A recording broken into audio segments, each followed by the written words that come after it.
Hey, this is Joe again with V4Dreams.com. I'd like to show my project number 13. This is a 1986 VFR 750F.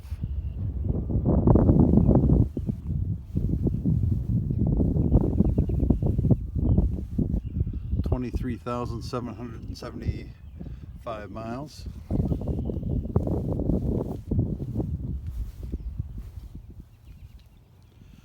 We'll do a walk around and start it up. Sorry for any wind noise here. Can't control that.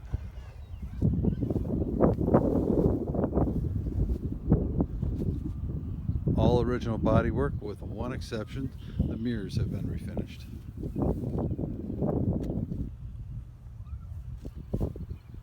So a few things to mention about this. I'll probably forget some. It's an aftermarket MRA windscreen in very nice condition. The front turn signals are tucked in a bit, close to the fairing, just for aesthetics. The front fender is one of three that come with this bike. It's been trimmed up, a little more modern appearance to it, and it is repainted, matching red. Front suspension has progressive springs in it, and I always add a little bit more oil, about a ½ inch more oil to the forks. Has a new old stock Super Trap exhaust system on it, 4x2. It's tunable for sound and back pressure.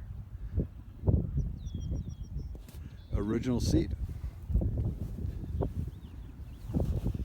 The turn signals are VFR 400 Japanese domestic market reproductions and LEDs.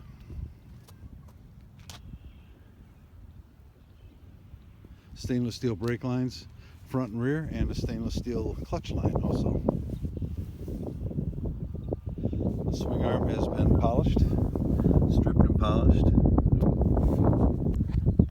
Chain and sprockets are new, and the gearing has been changed to fewer teeth in the back to lower the RPM. It lowers the RPM by about 300 RPM on the highway in top gear. Some of the items have been powder coated with a new bronze texture. That includes this alternator cover and the sprocket cover, the valve covers, and the clutch cover on the other side, the upper triple tree,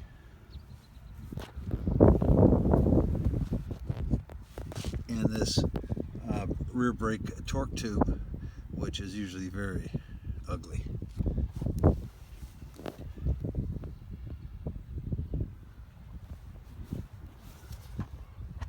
Up top we have Genmar bar risers. They're 3/4 inch or 19 millimeters. Have heated grips installed.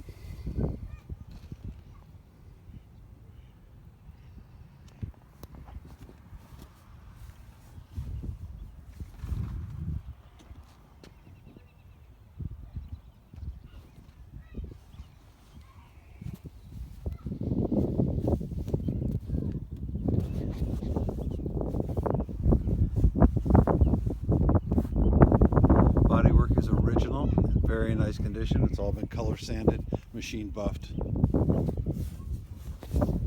That is a speck of dirt. Yep.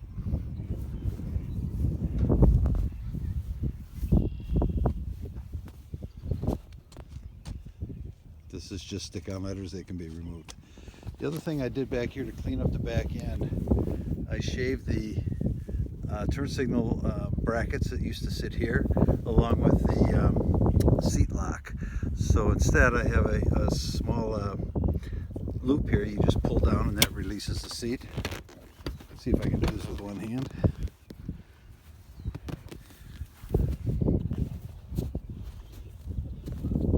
I'll show you the owner's manual in a bit.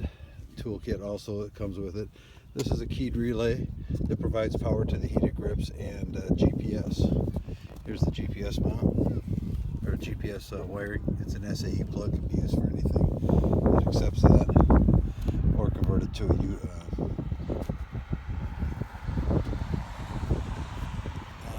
forget what I'm saying. There's the GPS mount.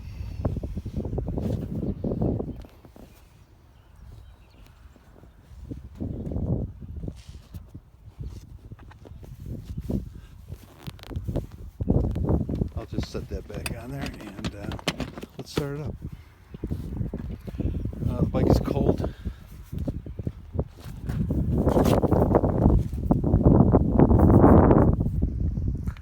probably last started this a week ago.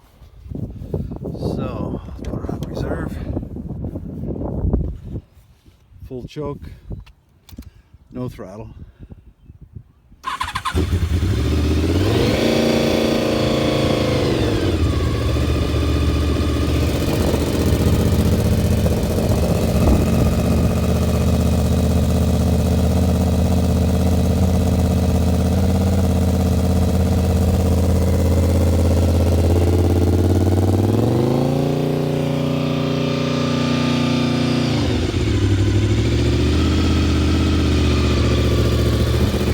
Carburation is stock with slightly larger low-speed jets and washer underneath the main jet needle to raise it up a bit higher. Other than that, they're kept stock. They work very well stock. They really don't need a jet kit. I just chose not to do that on this bike. It really makes them run rich for no real reason.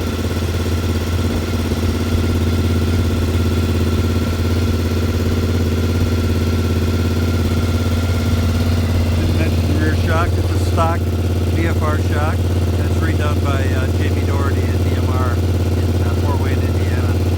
It's spec for a 200-pound rider, and I think he calls it assertive riding style.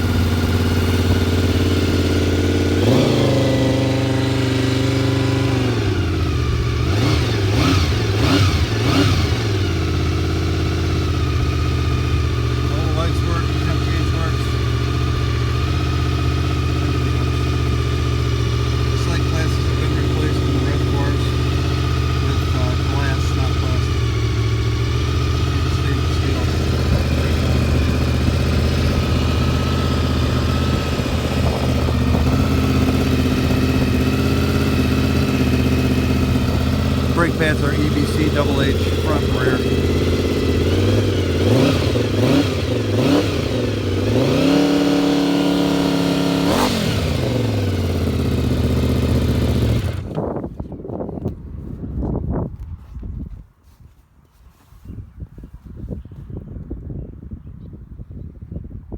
The hand grips on the bike are a larger barrel grip. They're from Biltwell, and I happen to prefer them. They're just very comfortable and a little bit fatter than normal.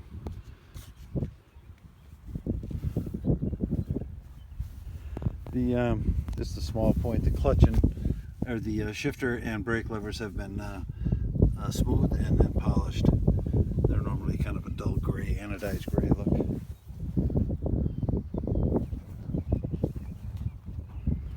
I think that's most of the points on the bike. We'll go over here. I mentioned the front fender is a reshaped fender and repainted red. Here's the original, and here's a faux carbon fiber example. They all three go with the bike. This is reshaped very similar to the one that's on the bike. Just gives a little bit lighter, more modern appearance in my opinion. Here's the rear seat cowl.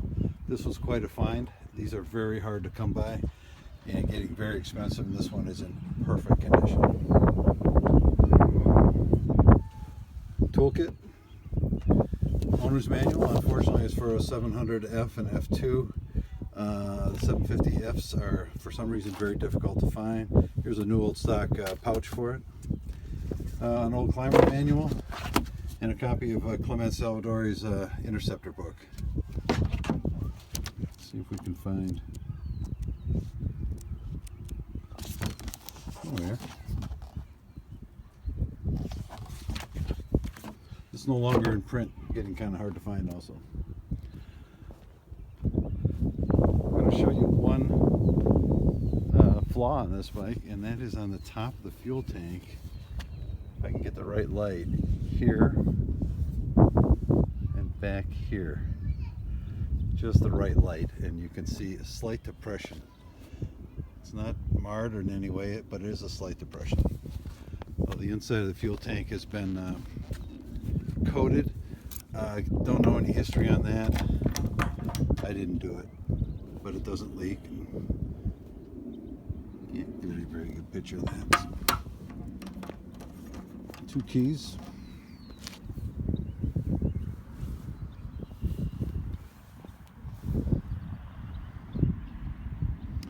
I think that's about it. Thanks for looking.